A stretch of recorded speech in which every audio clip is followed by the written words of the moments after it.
Estas son las historias sónicas de hoy, donde se conjuntan el arte, la tradición y los grandes legados musicales. ¡Comenzamos!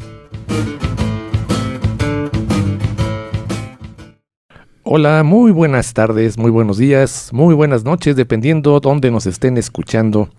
Esto es Historias Sónicas, una emisión que es parte del convenio que tenemos con Xolotl Cabina de Radio y SBC Radio. Yo soy Horacio Muñoz, que voy a tener el gusto de llevar la emisión del día de hoy y estoy acompañado con un invitado de lujo, mi gran amigo, un gran coleccionista también, coleccionista muy serio y socio, Arturo Espinosa. ¿Cómo estás? Muy bien, Horacio, gracias por invitarme y vamos a platicar de colecciones, de anécdotas de colecciones, de eso que nos mueve, que es la música, porque tú sabrás que colecciones hay muchísimas. Hay gente que colecciona desde timbres postales, juguetes, que como ha proliferado esto último de los juguetes, obras de arte y bueno, en nuestro caso, música. Así es. La emisión va a estar interesante, como bien comentó Arturo. Vamos a tocar temas del coleccionismo. Creo que merece una presentación muy sui generis. Vamos a hacerla al estilo del box, como dicen. Xolotl is ready. ECBC is ready. The radio host men are ready.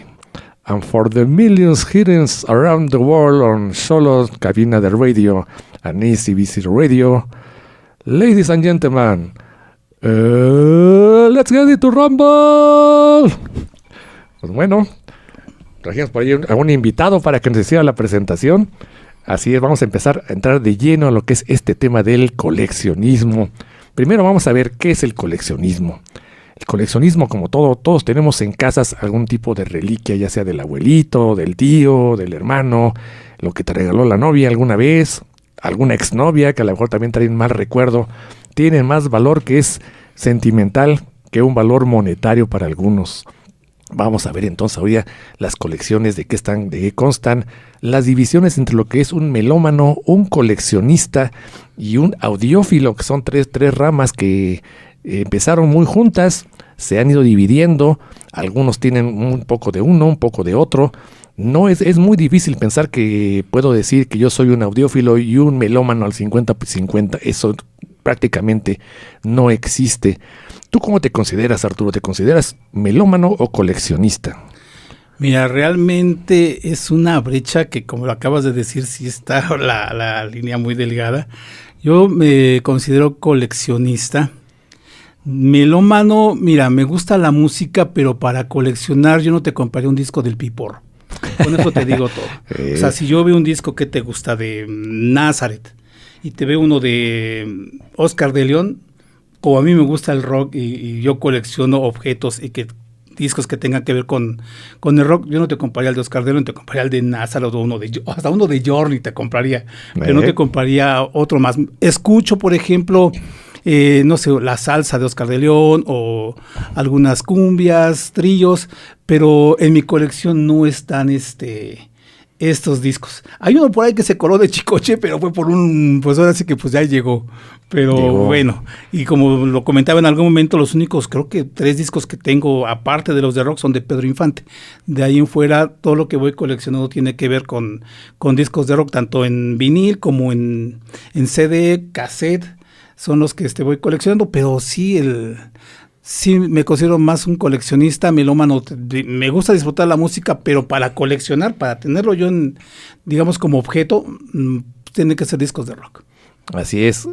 Generalmente se considera que estas 3 características o categorías, lo que es ser melómano, lo que es ser coleccionista y ser audiófilo, es una evolución. Generalmente todos comenzamos como siendo melómanos. Nos gusta la música porque nos gusta la tonada, porque nos gusta el cantante. No ponemos mucha atención ni en lo que son las ediciones, ni en dónde lo estamos escuchando. El melómano generalmente implica emociones, escuchar la música. Para él son emociones. No tiene mucho que ver si es la primera edición o que fue una edición limitada. Y generalmente el melómano, cuando empieza a clavarse un poco, va evolucionando a lo que es el coleccionista. Los coleccionistas generalmente comienzan siendo un coleccionista pequeño, generalmente se consideran los que tienen unas 200, 300 piezas, no consideran todavía lo que son primeras ediciones, lo que son tampoco ediciones especiales o algún tipo de cosa que esté muy, muy valorada. Y generalmente el coleccionista, cuando ya va creciendo, pasa a lo que es ser un audiófilo. El audiófilo como tal ya va a implicar que él quiere tener la perfección. Generalmente la descripción en el diccionario de audiófilo es el que le gusta escuchar la música en alta fidelidad. El audiófilo generalmente va de lo que es una cadena de reproducción, que implica lo que es desde un tornamesa, lo que es un deck de cassettes, un preamplificador. Vamos a tocar esos temas y va evolucionando. Él quiere que vaya escuchándose mejor lo que es su música. Él va a invertirle en lo que es la parte de la reproducción. No le va a poner mucha atención a lo que es la parte de las primeras ediciones o si esta es una edición especial. Y ahora vamos a ver precisamente cuáles son las características, si te parece bien, Arturo, claro de sí. cada uno de estas personas, ¿no?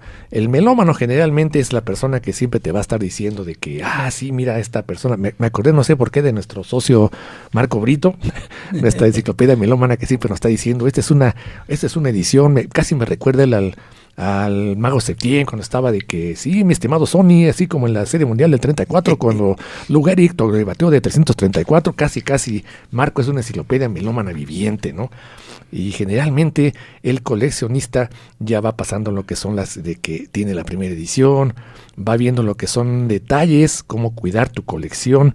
Y no sé, entonces, si tú te has topado con algún tipo de melómano aparte de Marco, a ver, o tú te consideras, tú me dijiste que eres más coleccionista que melómano en este caso. Sí, pero mira, ahorita que estás diciendo esto, me acuerdo de un amigo que en paz descanse.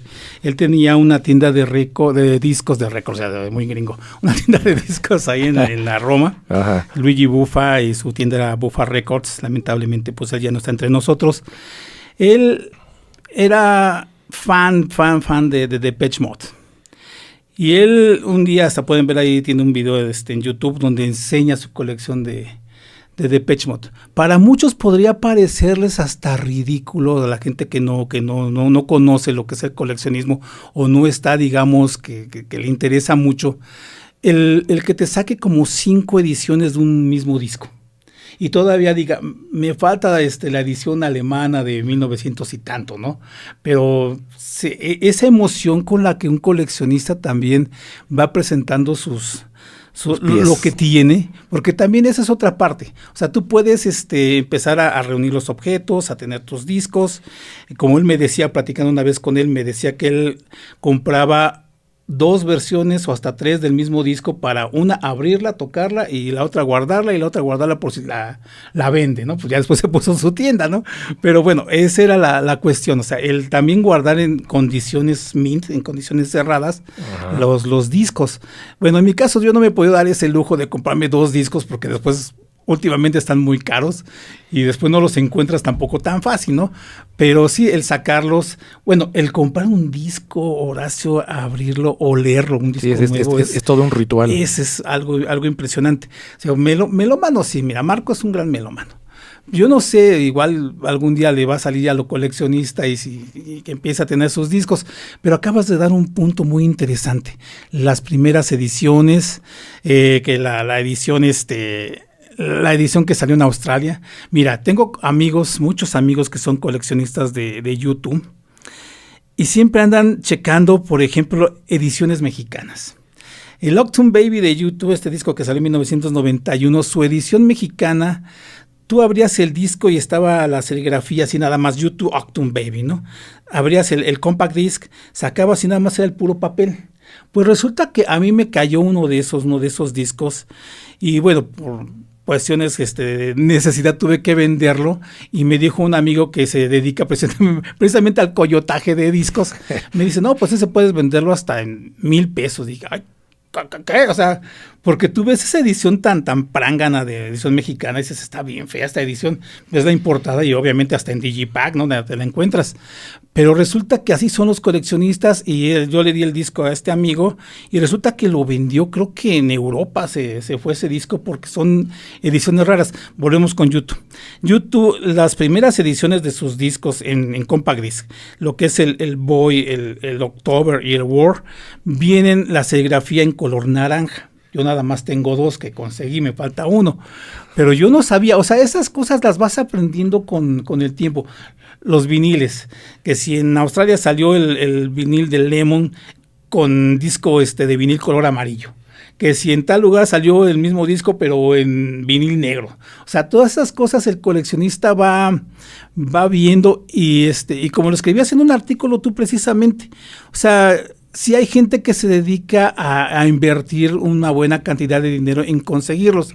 En nuestro caso, por ejemplo, nos vamos, digamos, a lo que encontremos y la oportunidad que tengamos para comprarlo. Si yo voy a un tianguis y me encuentro, no sé, un disco de The Beatles, lo abro, lo veo y veo que es, no sé, un edición mexicana, Capitol Negro, no lo tengo, pregunto el precio y si veo que me queda y todavía me va a quedar para comprar unos taquitos, digo, pues órale, lo compro, ¿no? Porque también eso hay que ver, la economía, pero sí los coleccionistas sí somos de alguna manera desprendidos. Como digas, desprendidos, pero a veces no tanto, hay gente que sí se dedica a acumular tantas colecciones. Yo he conocido gente coleccionista de Beatles que sí gasta mucho dinero, pero así también como gasta mucho dinero y compra, también vende objetos, o sea, digamos que es un mercado libre, ¿no? Así es, hay varias características en las personalidades del coleccionista. Yo creo que primero es fetichista, porque al final de cuentas lo que él quiere, como bien dijiste, es incluso oler las portadas, ¿no? Sacar el disco es todo un ritual y ponerlo en el tornamesa, escuchar las caras completas, cara A o cara B del disco, y luego muchos se están convirtiendo, como bien dices, en acumuladores. Ya no se preocupan en tanto en el disco, lo quieren tener guardadito. Cada quien, digo, yo me considero también un coleccionista. No soy acumulador, a mí me gusta generalmente escuchar mis colecciones, pero desgraciadamente también a últimos años ha caído mucho la parte de los vinilos, que ese término de vinilos a mí siempre me ha chocado. En mi época pues le decíamos acetato, les decíamos LPs, porque vinilos está hasta el piso de vinilo, ¿no? Yo cuando dicen vinilos... Las calcomanías de vinilo. Sí, pienso que, o sea, como que estás degradando el formato, ¿no? Para mí siempre van a ser LPs o van a ser hasta acetatos, como les decíamos anteriormente, o discos, ¿no? Pero decía, ¿no? Que debidamente se está haciendo una moda snob, donde mucha gente, por estar a la moda de que se pusieron nuevamente en auge el mercado de los vinilos, está haciendo una burbuja inflacionaria impresionante en los precios. Gente que muchas veces llega, ya me gustan los vinilos, llega a las tiendas de dame toda la colección de Black Sabbath completa, o dame toda la colección de Beatles. Está haciendo una burbuja inflacionaria que anteriormente, antes de la pandemia, los precios de los vinilos de segunda mano o LPs eran baratos. Te podías comprar un vinilo aquí por 50 pesos cuando ibas a las tiendas de segunda mano, 100 pesos. Actualmente estamos hablando de que ya los discos que son discos, la verdad, de mala calidad, 600, 1000 pesos. Y generalmente llegas a las tiendas o vas en los tianguis ahí, por ejemplo, allí en Valderas, ¿no? Que llegas con el chavo y ves una edición que a lo mejor te falta de los Beatles y le dices, pues, ¿cuánto por este? Está bueno el disco, pero está... Y la portada es basura, ¿no? Sí. Pero el disco se oye bien. No, el disco es la portada y el disco. No, o sea, pero sí. Y mucha gente, lo malo es que si se los compra y está haciendo que esa burbuja de inflación se esté haciendo cara. Aquí en México ya no hay empresas que produzcan LPs. Yo no sé si has notado ese aumento en precios. Antes ibas hacia los tianguis y con una pequeña cantidad te quedaba para los taquitos. Ahora ya no te queda ni siquiera ni para el pasaje de regreso. No, es que ahí sí tienes razón. Mira, vamos a regresar a Valderas y a los tianguis. La gente, digo, el coyotaje en primera se pone cañón con la venta de discos ahora porque precisamente está la moda de los viniles. Bueno, yo estuve vendiendo algunos viniles, nos juntamos Pepe Chacón, otro amigo llamado Jerónimo de la Mora. Saludos para todos. Para ellos, nos juntamos para vender discos, los que teníamos de nuestra colección y que queríamos acá, porque si no nos convertimos, como dices, en acumuladores, ¿no? Hay unos discos que es, estos para qué los quiero, ¿no? Vamos vendiéndolos y fíjate, llega un muchacho a comprarnos los discos, pero empezó a elegir por portadas, pero no para tocarlos, sino porque quería usarlos como adorno para su habitación, o sea, ya no para tocarlos, y todavía nos dijo así, es que esta portada se ve bien y esta va a combinar, ¿no? con la pared. Nosotros, pues obviamente nosotros no lo dábamos caro, pero esto pasa, mira, en los tianguis, te voy a poner un ejemplo, el tianguis de la San Felipe, ese gran tianguis que hay aquí en la Ciudad de México, que se pone los domingos y que por lo regular ahí me encuentran. Vamos a los discos. Se pone un señor vendiendo viniles y ya tú los vas detectando. Hay señores que los venden a buen precio, ¿no? Agarras apenas el sábado vi un Shellfish de John Lennon, lo estaba dando $200 y no estaba cateado el disco. Pero hay otros que tú llegas, y ves, por ejemplo, un disco de Beatles, Rolling Stones, Led Zeppelin y Black Sabbath, ¿no? Así como apartaditos, ¿no? Y acá ves otras cosas, que te gustan. Journey, Pat Benatar, Bruce Springsteen y Bob Dylan. Entonces puedes preguntar, ¿no? A ver, de Pat Benatar, ¿no? Pues te cuesta $50. Pero acá, no sé quién los asesora, quién les dice, o sea, no, pues acá me vas a dar el Sabotage de Black Sabbath y te lo doy dame 600, o sea, está usado el disco, o sea, yo puedo buscar ese disco y es más, le pongo $200 más y me lo consigo nuevo. Pero yo no sé cómo se asesoran estas personas, o sea, si leen que los discos de estos grupos se cotizan más. Bueno, lo hemos visto en los grupos de Beatles. Vi la otra vez que sube un muchacho un disco y dice, me acabo de encontrar en los recuerdos de mi padre, ¿no? Ahí tenía un cajón y me lo encontré, un álbum blanco, pero como nada más un disco. Dice, es una joya. ¿Cuánto podría pedir por él? O sea, así como diciendo, bueno, te vamos a decir, pues pide las millones. Pide muchísimo dinero. Pues. Pide perdón. O sea, o sea, no se vale. O sea, se empiezan a inflar los discos. Otra cuestión, el Record Store Day. El Record Store Day es una oportunidad que tienen las tiendas de discos de recibir viniles exclusivos. Y mira, aquí hay una tienda de discos que son los Morales. Debo reconocer que esa tienda no vende caro, vende a precios justos, pero pasa algo curioso. Puede salir un disco que te gusta de The Cure.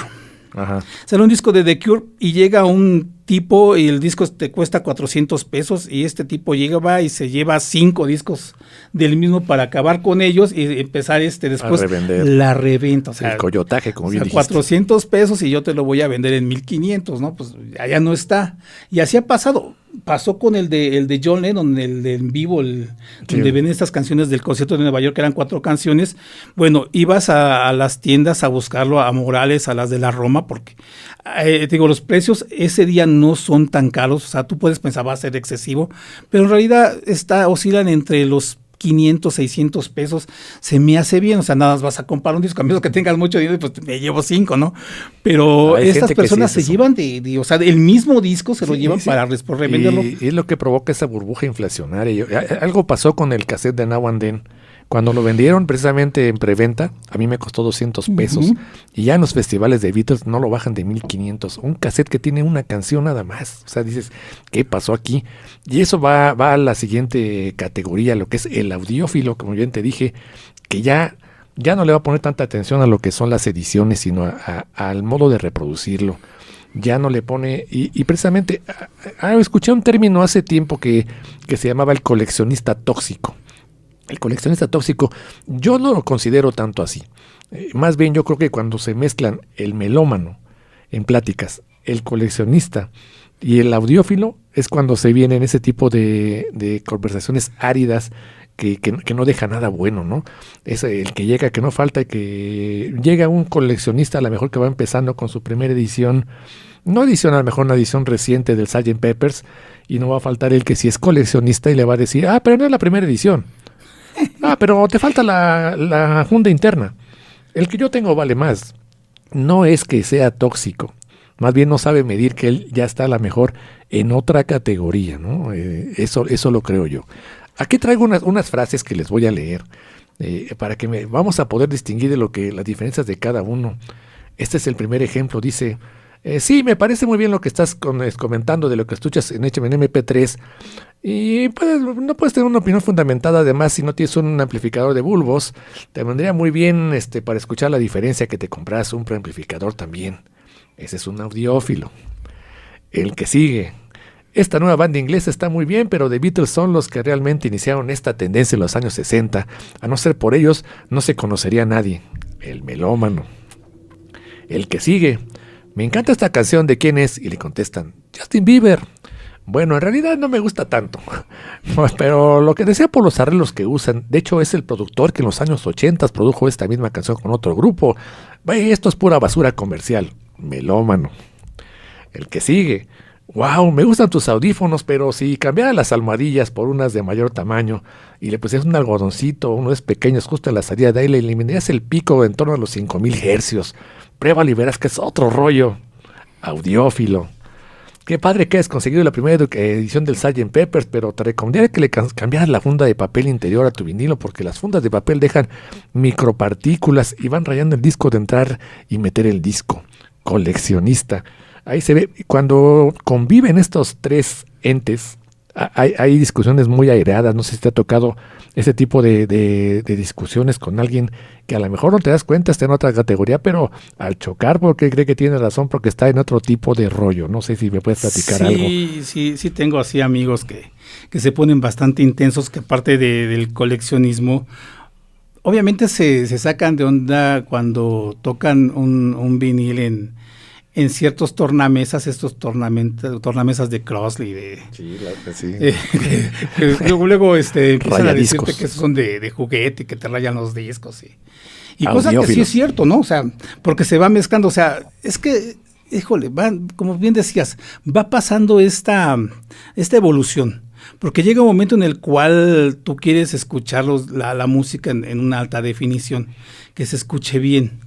Y creo que esa alta definición, muchos la descubrimos también cuando llegaron los formatos digitales, en este caso el compact disc. Yo me acuerdo me gustaba mucho a mí escuchar el disco de Pink Floyd, el Final Cut. Lo ponía en mi estéreo y lo escuchaba, pero después me acuerdo que fui a casa de una parienta y tenía un estéreo ya bien así que amplificado y con bastante ecualizador y todo, y cuando lo puse ahí, no, pues dije, esto suena diferente, ¿no? Así de, ahí es cuando empieza a caer quiero yo también esto. En el vicio de la audiofilia, cuando ya precisamente, ya quiero escucharlo igual, ¿no? Pero sale bien caro, Horacio, después de estar juntando. O sea, es que también tienes que saber qué aparatos conseguir, porque no es así de llegar y dame ese y ese. Porque yo así lo haría, ¿no? O sea, de manera, pues ahora sí que empírica. Pero tienes que saber que los zombies y que no sé qué. Así es. Me decía un primo, porque yo tenía mi Panasonic y esta parienta tenía este estéreo. Le decía, no, pues si le pongo estas bocinas, y me decía, no, es que si le pones estas bocinas se van a reventar tus bocinas. Y dice, ay, pues ¿cómo se van a reventar? ¿No? Bueno, me pasó con uno de estos cinemateatros.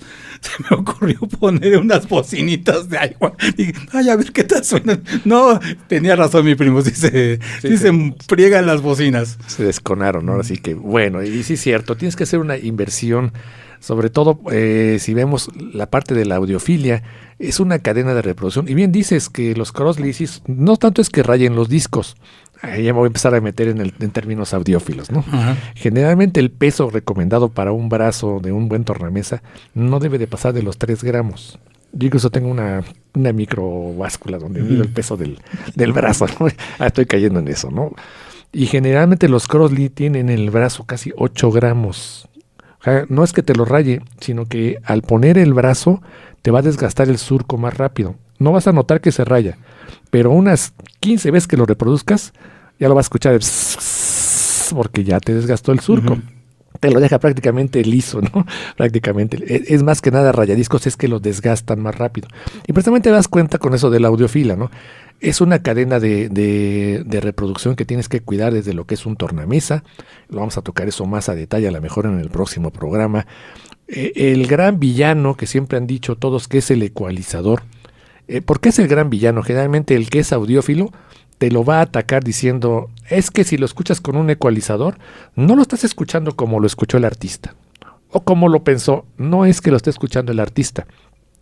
no lo va a escuchar como el ingeniero de grabación lo mezcló, a él le gustó así. Yo soy partidario del ecualizador porque a mí me gusta escuchar la música como a mí me gusta. Si lo quieres escuchar con más graves, con más agudos, pero generalmente los audiófilos, los puristas, te van a decir ecualizador fuera. Tienes que escucharlo así nada más el amplificador, porque es como lo pensó el artista y es como lo escuchó. O sea, son términos que ya entras en las discusiones, ¿no? A final de cuentas, como bien dices, ahí de la cadena de reproducción que tienes que cuidar de lo que es el preamplificador, un amplificador decente, las bocinas, hasta los cables que muchos dicen, si no son cables que están chapados en oro, vas a escuchar pérdidas, a final de cuentas, el que es melómano te va a decir, pues yo lo escucho bien, ¿no? Pero como bien dices, cuando escuchas una diferencia en que lo estuviste escuchando a lo mejor en tu casa, en tu Crossley, y llegas con la tía que lo tiene bien armado, y ahí empiezas a caer en el gusanito de, yo también lo quiero tener así, y empiezas a hacer las primeras inversiones. Aquí vamos a empezar ahora también a ver la parte de lo que es el coleccionista. Cuando ya pasa de coleccionista pequeño a coleccionista medio, entra en el dilema de cómo organizar tu colección. Es algo que también... hay una película que se llama High Fidelity, que es realmente la Biblia de la gente que le gusta los vinilos. Y hay una parte muy interesante donde le preguntan al personaje principal de la película, ¿sí?, ¿cómo organizas tu colección? Y él dice, de modo biográfico. O sea, y te quedas, pues, ¿cómo será eso, no? Hay muchas maneras de organizarlo. El coleccionista empieza a caer en eso. Generalmente es una persona que va a estar revisando continuamente. Ya no me gustó por orden alfabético, lo voy a poner por orden cronológico. Ya no me gustó por orden cronológico, lo voy a poner por orden de artista. Yo generalmente, antes de la pandemia, era un coleccionista muy desordenado. Tenía muchos discos, bueno, tengo muchos discos generalmente. Y cuando llegaban así en algún programa de radio a decir, es que aquí está la edición del Mozart mexicano y yo lo tengo en la buscadera y andaba media hora, alzaba el disco, se apareció, ¿no? Y generalmente eso fue lo que hice en la pandemia, empecé a organizar mi colección y ahora si ya me dicen de un disco, está rápido, lo busco en mi Excel que lo tengo, todo y aparece en 3 minutos, ¿no? No sé cómo me puedes comentar algo así de tu colección, Arturo. Los viniles igual así por artista, no tanto cronológico, bueno, por artista, pero sí. O sea, por ejemplo, empiezo Beatles y empieza con de estos discos de Silver Beatles, los de la Decca. De Phoenix. Después ya vienen exacto, el negro y el gris. Así ya es. Después vienen ya los siguientes, ¿no? Después acaba ese y sigue McCartney, después sigue Lennon, Harrison y Ringo hasta el final, ¿no? Y después siguen Rolling Stones, The Who, y así se van acomodando. O sea, así puedo ver así, a ver, vamos a ver. Pero hay artistas que nada más tengo un disco de ellos. Ajá. Y esos pues van, digamos que van para el final, ¿no? Así que se vayan para el final. Sí, como en el temas varios, ¿no? Sí, así que Tom Petty, que nada más tengo uno, pues que se vaya para el final. Porque en CD también pasa igual, o sea, en CD también están organizados. Porque, mira, mi colección, hubo un tiempo en el cual tenía los viniles, por una razón bastante tonta, los perdí.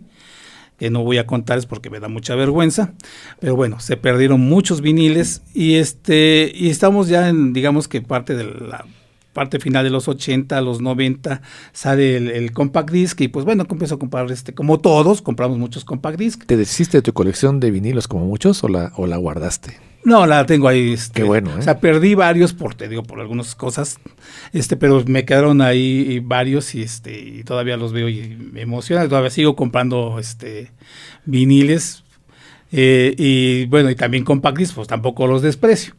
Y pues bueno, tengo mis CDs y los compact disc. Fíjate que los CDs sí los tenía todos desorganizados, pero sí empecé ya a acomodarlos también por artista, aunque también hay CDs que nada más tengo de un artista, pues también se van a artistas varios, ¿no? Como de Killers, que nada más tengo un disco, pues se va para esos artistas, ¿no?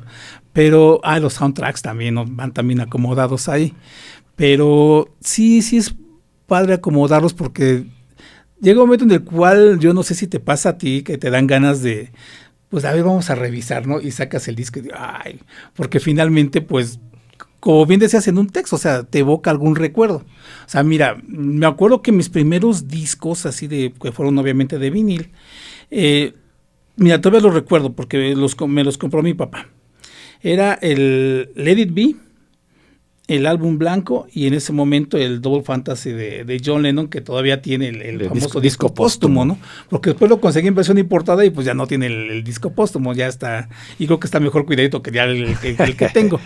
Esos fueron los primeros 3, y de ahí, pues como dices, empiezas como melómano, escuchas el radio.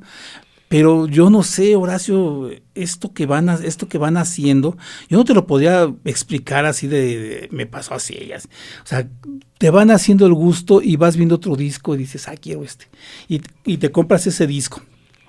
Vas conociendo nuevos artistas, aparte ya de Beatles, por familiares, y también, o sea, yo me acuerdo que mis primos tenían discos del grupo Rainbow, empezó Black Sabbath, empezó Queen y Kiss, y yo decía, Pink Floyd, yo decía, yo quiero también de esos, ¿no? Pues me gustaron porque pues los ponían y me gustaban.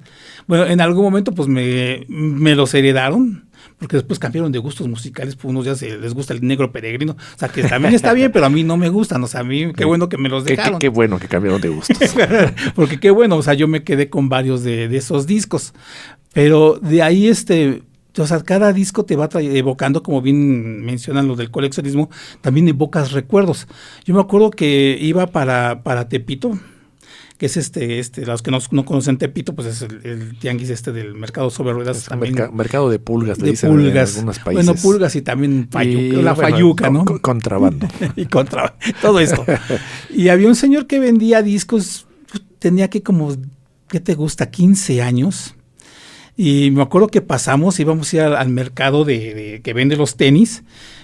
Y no, pues a los tenis Nike, ¿no? En ese momento vamos, los Converse. Los Converse, bueno, ahí vamos. Pero pues cuando volteo y que veo que estaban vendiendo viniles, pues ¿cuál tenis? Yo digo, no, pues yo ni siquiera fui a verlos, mejor me acerqué a ver los discos y vi el Cuadrofenia de The Who. Y ya lo había escuchado en un programa de radio, en una estación de radio en Rock 101. Ajá. Dije, lo quiero, ¿no? ¿Cuál? Ya preguntabas y no estaban tan caros. De hecho, me tuve que esperar hasta la siguiente semana de todos juntar mis ahorros en ese momento. Y espera toda la semana con el martillo de ojalá no se lo lleven. Y esperar a que estuviera. Llego y dije, sí estaba. Luego ya me lo compré y pues ya solito, o sea, imagínate 15 años entrar yo a Tepito solo, pero yo contento con mi disco, ya me fui caminando hacia el metro. Ajá. Y fue al metro Morelos y ya me fui para mi casa. Sí, todos tenemos ese tipo de anécdotas. A mí también tengo una parecida. Cuando salió el McCartney 2, precisamente el mexicano, a mí me encanta la canción de Coming Up, la canción, pero la versión de vivo de Glasgow, ¿no? La sencillo. Que pasaban. Y salió el McCartney 2, se agota la edición mexicana y mi hermano iba en la Vocacional 5 que está por allá por la Ciudadela. Y él pasaba caminando por el Gran Disco, el que estaba en Valderas, esquina con Juárez, precisamente en primer piso, que me comentó Marco la emisión pasada. La cuestión fue que me dijo, mira, ¿qué crees? Ahí tienen el McCartney 2 importado, ¿no? Cuando un disco mexicano te costaba 100 pesos de aquellos, ese McCartney estaba en 1,000 pesos.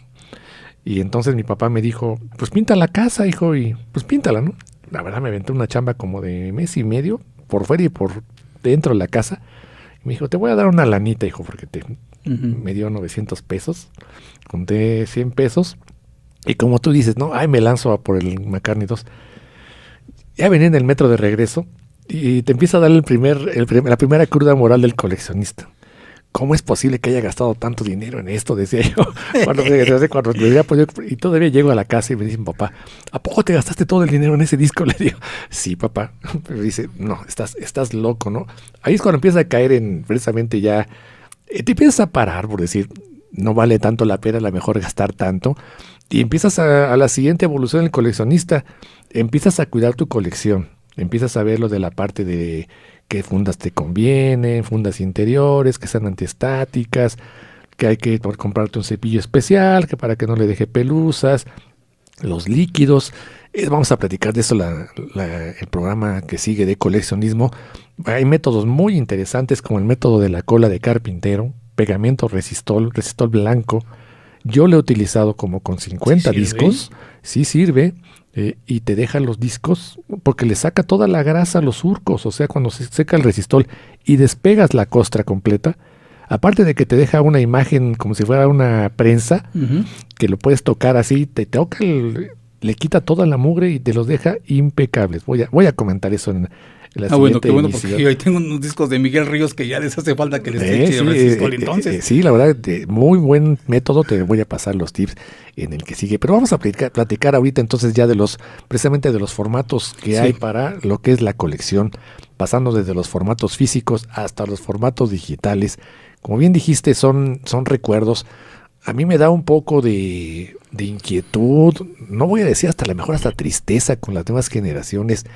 Veía el otro día en un programa de televisión que lo que era el presidente de Oracle, de esta empresa de base de datos, estaba comentando que él tenía una colección, o tiene una colección, el señor, de casi 4,000 LPs.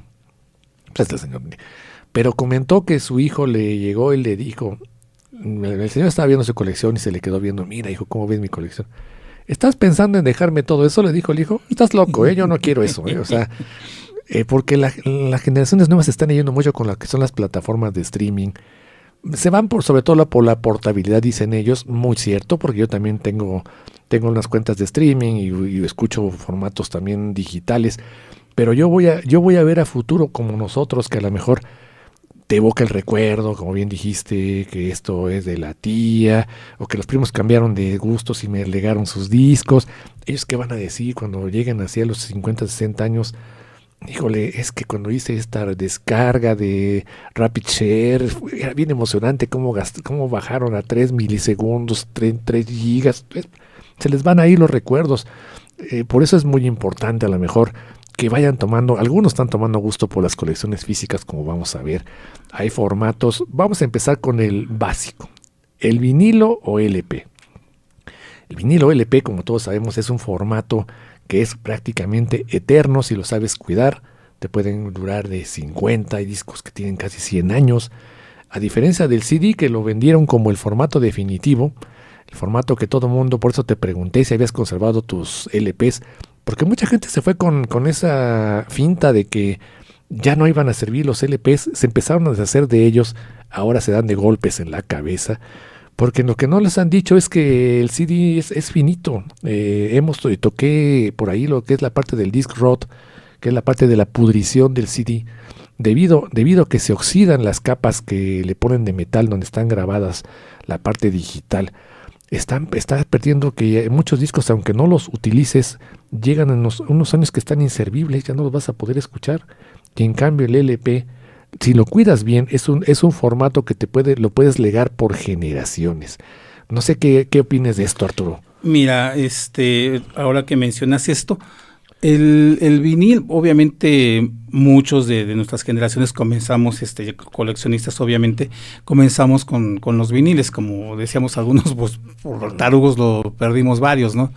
Pero finalmente llegamos al formato también del compact disc, que efectivamente, te digo, muchos lo coleccionamos y todavía seguimos coleccionándolos, pero sí hay una gran diferencia, o sea, yo no me imaginaba, no lo podía ver, o sea, no tenía la esfera de cristal, ¿no?, para haber adivinado que los discos de vinil, los LPs, iban a regresar.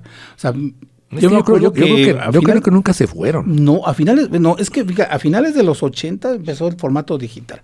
Bueno, queríamos estos discos que sonaran así perfectos, porque escuchábamos, no sé, WFM era magia digital y la música sonaba increíble, ¿no? Pero escuchabas, por ejemplo, Rock 101, yo me acuerdo haber escuchado canciones obviamente de vinil, después se pasaban a cinta, obviamente, pues sonaban también impecables. Pero sí, el CD comenzó. Después, resulta que el compact disc empieza también, ahora sí que a perderse, renace nuevamente el vinil, pero también llegan los MP3. Mira, yo me acuerdo cuando empezó esto del MP3 y tuvimos nuestra primera computadora ahí en la casa, nos conectamos a internet con el dial-up y descubrimos lo que era el Napster. Y para bajar una canción eran como lo mencioné en un programa, eran como 3-4 horas, ¿no? Para bajar una canción de 30 megas. Pero resulta que todo esto se fue perfeccionando y comenzó la famosa esta distribución. Después llegaron ya los formatos streaming, que acabó con la piratería, que ya hablaremos en el siguiente programa de ello. Ajá. Y mira, yo estaba leyendo el libro de David Byrne, ex vocalista y genio de los Talking Heads. Tiene un libro que se llama Cómo funciona la música, se los recomiendo mucho. Y él hablaba precisamente de esto, o sea, de los formatos físicos, los digitales y ahora los streaming. Y decía David Byrne que a él, pues realmente también en su teléfono tiene canciones pues ahora sí que en MP3 ya está en streaming, ¿no? Porque tampoco pues vas a estar cargando tus discos ahora, ¿no? A menos que tuvieras tu Walkman, ¿no? Para llevarte tu cassette, ¿no? Pero bueno, ya no se puede, o sea, los llevas. Pero también yo no me peleo con esto. Hay gente que sí se pelea y lo hemos visto en redes. O sea, te ponen, no sé, y a mí se me hace algo hasta ridículo, igual estoy mal. Te ponen una imagen de la Mona Lisa, ¿no? Y te ponen LP o vinil y te la ponen clarita, ¿no? Te ponen CD y te la ponen más borrosa, ¿no? Te ponen MP3 y ya distorsionada completamente y streaming ya prácticamente desaparecida. Cosa que no, fíjate, cuando hacían programa en Facebook Live para el SBC, se llamaba El Escape de la Banda. Sergio García, que trabaja precisamente como ingeniero de audio, él se dedica a todo esto, agarró y me hizo un análisis precisamente de Spotify. Me dice, déjame ver la gráfica, como decías, de oscilaciones. ¿Sí? Entró a ver la gráfica y me dijo, es que está en alta calidad, o sea, porque hay un streaming que es el que no pagas, que está en baja calidad, pero si estás pagando tu streaming cada mes, obviamente te lo mandan en buena calidad, y hasta ahí incluso hay una pestañita que dice que si lo quieres escuchar en calidad estándar o en calidad máxima, ¿no? Yo lo tengo en máxima calidad. Y yo no siento, o sea, cuando me pongo los audífonos o lo conecto el teléfono al estéreo, mucha diferencia. Sí llega a haber quizá diferencia en el volumen. Siento que tanto el CD como el vinil suenan un poco más alto que el streaming, pero digamos que en otros sentidos, o sea, no noto mucha diferencia. Sí, no hay diferencia, pero digo, lo que muchos no saben es que precisamente los vinilos que están vendiendo actualmente ya no son como los que se hacían en los años 70, 60. Los masters que había analógicos ya están perdidos, y es irónico porque incluso algunos de los vinilos que te venden están prensados a partir de una imagen de un CD. Sí. Ya te están vendiendo lo que es casi un CD prensado en un vinilo. Ya no tiene la curva analógica. ¿Cuál es la diferencia? Vamos a que nuestros radioescuchas entiendan, ¿no? Vamos con dos fotografías. Una analógica, que es la que tomaban con fotos de rollo, que ibas al laboratorio a que te lo revelaran y te la imprimieran. Y una digital. Si tú amplificas lo que es la fotografía normal, la que es analógica, pues vas a ver que la imagen se pone borrosa, pero no se pierde. Y si amplificas una digital vas a ver cuadritos. Uh-huh. Esa es la diferencia también entre la música analógica, que la analógica es la curva del sonido como nos estamos escuchando. Y la digital, lo que hace la computadora es escucharla y va haciendo muestras se puede decir que de bits que se aproximen a la curva. Por eso no es exactamente, pero solamente con un equipo de alta gama podrías notar ese cambio. Otra vez llegamos a lo mismo. El melómano va a decir, yo lo escucho bien, para mí el MP3 está perfecto. El purista te va a decir que el formato FLAC, que es más pesado y tiene una mejor calidad, es el adecuado. Y precisamente para querer agregar esa curva de inflación, nos han metido ahorita lo que son las ediciones de vinilo de 180 gramos. Muchos decían, que no, que porque es mejor, que porque el surco está más profundo. Eso es imposible, porque al final de cuentas la aguja sigue siendo la misma. El surco es el mismo. Te venden nada más lo que es un disco más pesado, obviamente más caro, y obviamente aumentando lo que es esa curva inflacionaria. Te vas bien contento con tu nueva edición del Sgt. Pepper's del 50 aniversario, y a lo mejor no te das cuenta que ese máster ya no es analógico, es digital. Ya no vas a escuchar la misma, que le llama la misma calidez de una primera edición que estaba prensada a partir de los másters de las cintas analógicas. Ahora, ha habido ahorita algunas tecnologías que para mí siguen siendo un fraude o son un fraude. Las llamadas ediciones de half speed, de media velocidad, que te los están vendiendo mucho, por ejemplo, ahorita con las nuevas ediciones de Paul McCartney. Uh-huh. Hay unas, incluso creo que vi también unas de Pink Floyd que estaban saliendo carísimas. La realidad de esta tecnología es que los estudios de Abbey Road invirtieron mucho dinero en comprar equipos. ¿Esta tecnología de qué se trata? Se trata de que antes de hacer el máster lo tienes que reproducir a una velocidad no de 33 revoluciones, sino de 16 revoluciones. Al final de cuentas solamente es para cortar la matriz. Al reproducirlo lo vuelves a reproducir a 33 revoluciones, y supuestamente lo que lograbas con esto era que las grabaciones de lo que eran los ceseos, así de cuando cantas, ya no se escucharan y que los graves de los bajos se escucharan mejor. Fracasó esa tecnología. Abbey Road se quedó con esos tipos de equipos y ahorita lo que están haciendo para poder recuperar la inversión es revenderte las colecciones del half speed, pero la realidad es que si tú las escuchas, no vas a escuchar, como bien dijiste, yo los escucho igual y es cierto, te están vendiendo un disco que a lo mejor ya lo tenías. Incluso a veces hasta se escuchan peor que lo que era el original.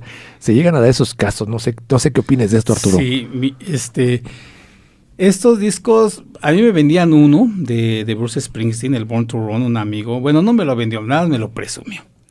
Me dice, mira, aquí tengo ¿qué te parece? O sea, me saca discos a vender y después me saca ese del Born to Run y me dice, ¿qué te parece Y dije, ay, me lo va a vender, ¿no?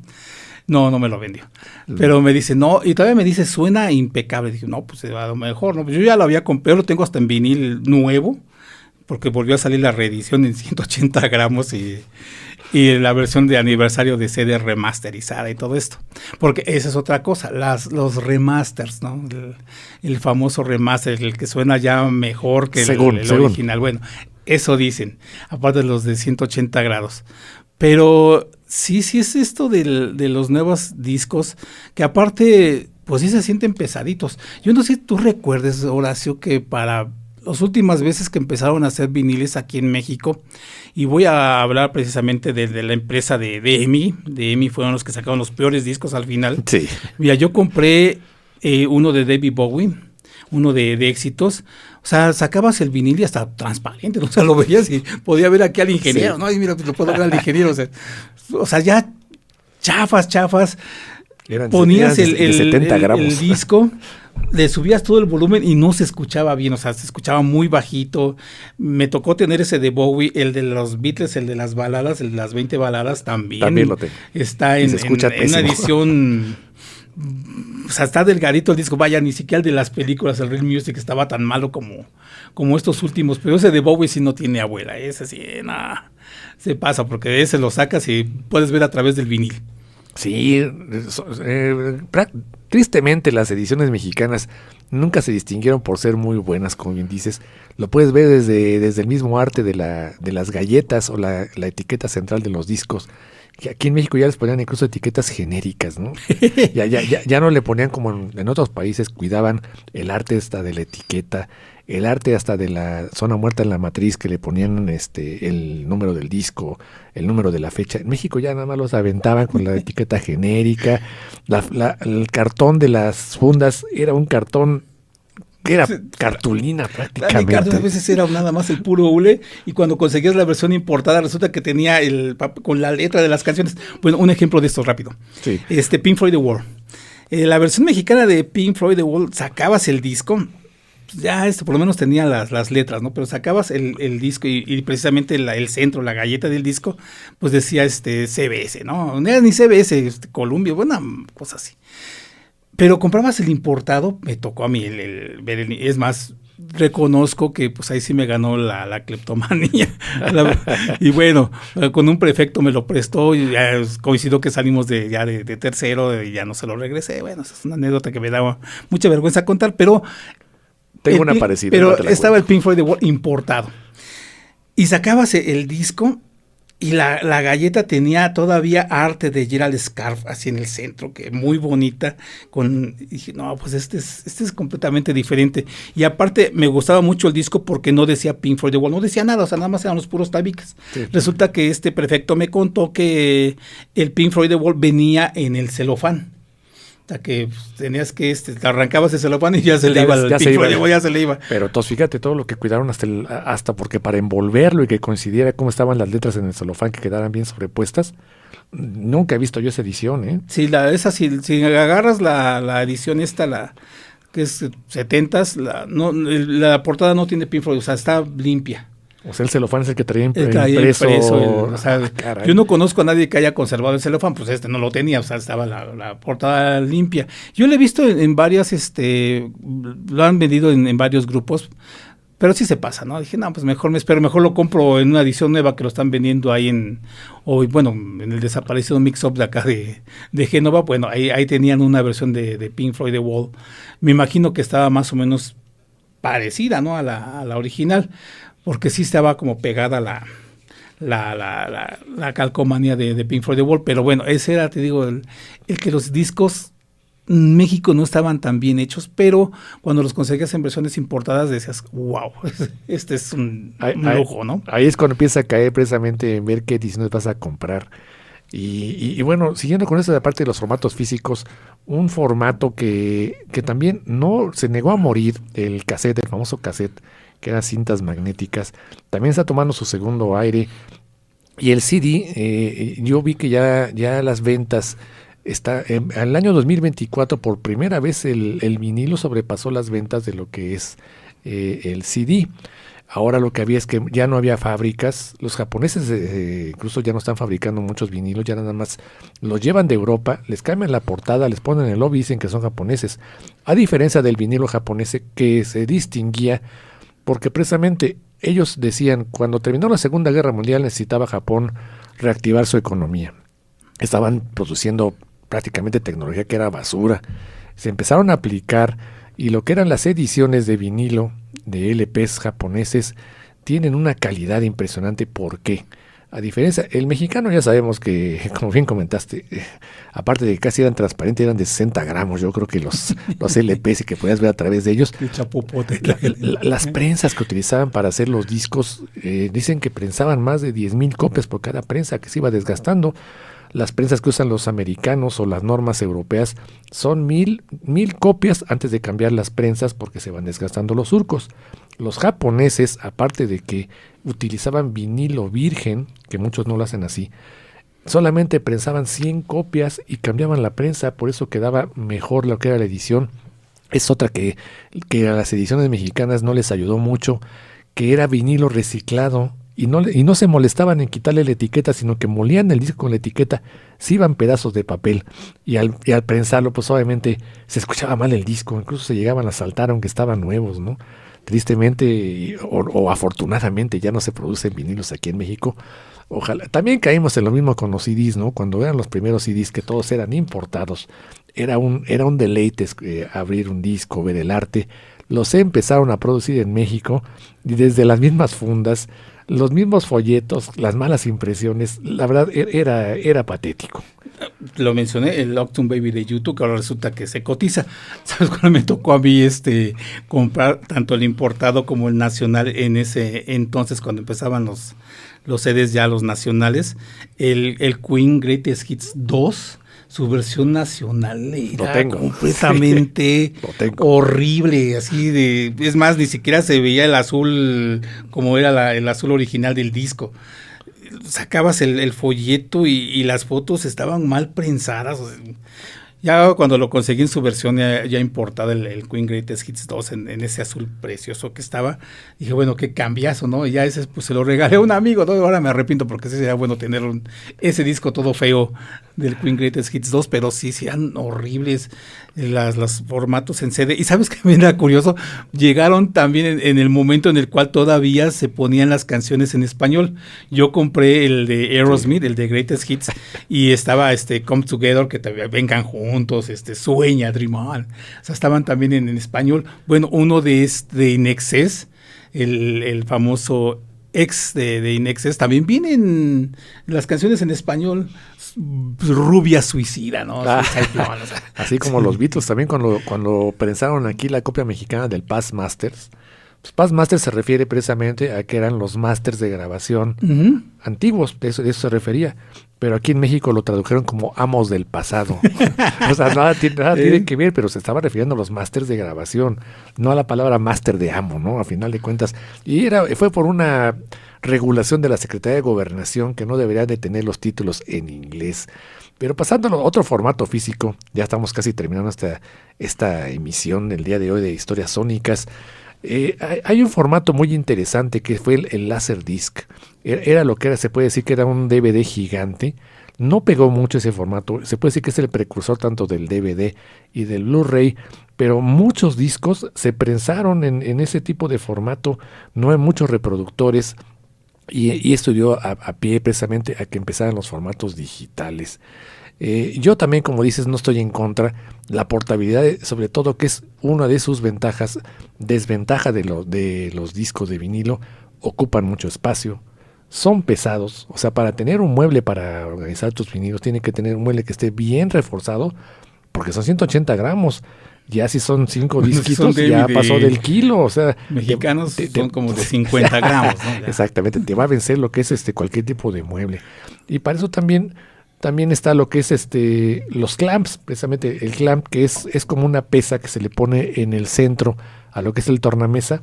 Cuando los discos están ovalados, que a los discos mexicanos les pasaba mucho eso porque eran muy delgados, le ponías el clamp, que era el peso, eso se apachurraba, se puede decir, sobre el tornamesa, y hacía que el disco por lo menos ya no se escuchara tan mal. Pero iba gastando lo que era la banda de lo que era el tornamesa y el motor. Es algo que vamos a tocar en la siguiente emisión. Y entonces, llegando a lo que es la parte final, el streaming. El streaming creo que está también condenado a final de cuentas, porque los servicios están tendiendo a ser lo que son gratuitos. Muchos dicen, ya me voy adelantando un poco, es lo que es la piratería. Pero yo no me queda mucho ni el remordimiento de bajar música. ¿Por qué? Te voy a decir por qué. En la renta que pagas de tu internet de Infinitum, de Easy, de Total Play, hasta en el celular que compras, ya te están cobrando una tarifa por música. Eso quiere decir que ya les reparten a las empresas grabadoras, tanto en el internet, en los celulares, en tus servicios que compran de streaming, de Prime, todo eso.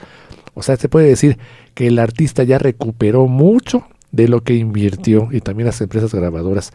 Y en el año pasado ya las ventas de música fueron el 90% en formato digital y el 10% es en formato físico. Así que prácticamente le estás quitando un pelo a un gato cuando tú bajas una canción. Prácticamente no pierde nada. Ya te lo están cobrando en la renta del celular mensual, ya te lo están cobrando en lo que es la renta del servicio de internet y hasta en los servicios de streaming. ¿Cómo ves de esto, Arturo? Bueno, como dices, yo tampoco tengo remordimientos por bajar varios discos, ¿no? Pues finalmente ahí están. No digo que sean de mi colección, pues yo no presumo MP3, la verdad. Y creo que tampoco tú vas a presumir un MP3, ¿no? Tengo el MP3 del nuevo disco de David Byrne, no, pues tampoco. Pero sí, sí llega un momento en el cual estos formatos, como bien decías, o sea, esto se va al streaming, a los formatos digitales, este dinero. Y me llama la atención esto que decías de la venta de formatos físicos, y dentro de estos formatos físicos se está vendiendo más el vinil, y te pongo el ejemplo. Sale el anuncio de la antología 4, y bueno, toda la antología de The Beatles, en la caja esta. Entras a la tienda de Universal y te das cuenta de que quieres comprarte la versión vinil y ya no encuentras, ya te dice agotada, pero entras a la versión de Compact Disc y pues, todavía hay disponibles, o sea, y hay muchos disponibles, o sea, se está vendiendo más los viniles en este caso, y están dejando pues el vinil, el CD fuera. Ya son prácticamente artículos de colección, sí. Por eso ya no imprimen tantas copias. Pero yo sí, te digo, a mí no me molesta, o sea, el comprarlo, si me toca comprarlo en CD, pues lo compro en CD, pues ya no estoy peleado tampoco con el formato. Perfecto. Y bueno, vamos a cerrar con algunas preguntas que a lo mejor te voy a hacer unas preguntas, a ver tú qué opinas de esto.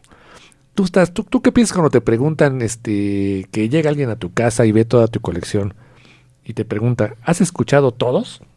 Sí. Bueno, preguntas que sí, pero es como decir, ajá, sí. Yo compro una herramienta de llaves Allen o llaves españolas, y no por decir, tengo que haber usado todas las llaves para comprar otro, bueno, ¿no? Sí. O sea, digo, eso de decir, ya los leíste todos los libros, ya leíste todo, escuchaste todas las canciones. Sí, cierto, sí preguntan eso. Sí preguntan eso, y digo, no sé a ti qué te provoca cuando te hacen esa pregunta, o cuando te preguntan, ¿cuánto has gastado en tu colección?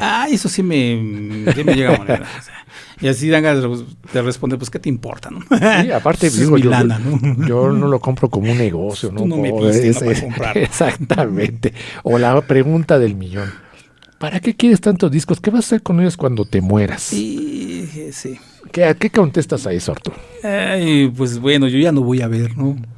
Ya lo que quieran hacer, ahora sí que... Yo ya lo disfruté, yo digo, y al final de cuentas, yo ya no voy a saber qué hacen con mi colección. Con ellos. Ya voy. Hay mucha gente que vi que grotescamente sí dice eso, ¿no? A mí que me entierren con la colección, ¿no? Es una caja más grande y hay que los echen. Porque al final de cuentas, digo, yo no sé cómo lo van a alegar la gente que se quede con ella, si la va a rematar, pero yo ya la disfruté. Yo digo, más cuando me hacen esa pregunta de que qué vas a hacer cuando te mueras, yo ya la disfruté. Por eso yo soy eso de que te digo que sí les arranco el celofán, los escucho completos, los veo, los toco, los huelo. Sí. Sí, es que sí, que como dicen, es el perfume más caro, ¿no?, del mundo, ¿no? El olor a nuevo, ¿no? Dicen, al final de cuentas, ¿no? Pues ha sido una emisión que tenemos aquí de historias sónicas. Va a haber otro programa que vamos a hacer de segunda parte del coleccionismo. Les va a encantar porque vamos a tocar temas precisamente más a fondo, por ejemplo, de lo que es la piratería. Vamos a tocar temas ahora ya incluso de cuáles son los cuidados que le debes de dar a tu colección de vinilos, de CDs, hasta tu colección digital, porque también se tiene que organizar y también, porque muchas veces la bajas y vienen hasta con virus, ¿no? Al final de cuentas. Ay, cállate, sí, me fregó varias computadoras. Así que son temas que les van a encantar. Esperamos que esta emisión les haya gustado. Tenemos que puedan mandar sus comentarios. Todas las dudas que tengan, estamos prestos aquí a responderlas. Aquí Arturo, ¿puedes dar ahorita lo que es el cierre para esta emisión de parte de tu parte? Claro que sí, ahora sí que muchas gracias por la invitación, Horacio, y pues invitarlos para el siguiente programa para que escuchen precisamente estos temas que dices, porque es muchísimo lo que abarca el coleccionismo, tanto de música, que viene también implícito algo que es la memorabilia, pero bueno, eso ya es otra cosa, porque también como buenos coleccionistas de música, y si nos gusta un artista, pues también está implícita esto de la memorabilia, pero bueno, eso ya es muy aparte, muy independiente, pero finalmente va ligado. Va ligado, es muy cierto, Arturo. Y no creo también que sea tan aparte. Cuando te gusta un artista, pues la memorabilia también es esencial, y una de las cosas que no debes de caer, pienso yo, cuando ya eres coleccionista, es querer tener todo, hacer la colección interminable. Yo por lo menos lo que he hecho a últimos años, trato de destinar cierto presupuesto al mes, a decir, no voy a comprar más de esto en piezas.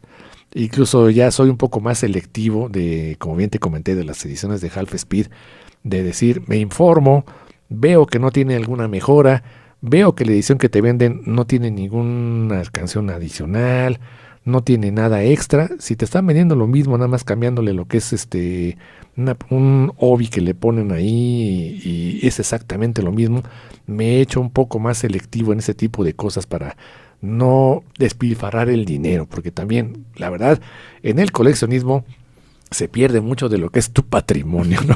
Se puede decir que lo dejas empeñado. Pero bueno, esta ha sido una producción de Solo Cabina de Radio y de SBC Radio para todos ustedes. Soy Horacio Muñoz, los esperamos en la próxima emisión de Historias Sónicas, que estará interesantísima. Muchas gracias y hasta pronto.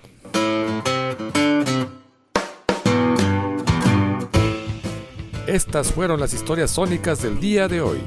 La próxima semana volveremos con más. No lo olvides, te esperamos.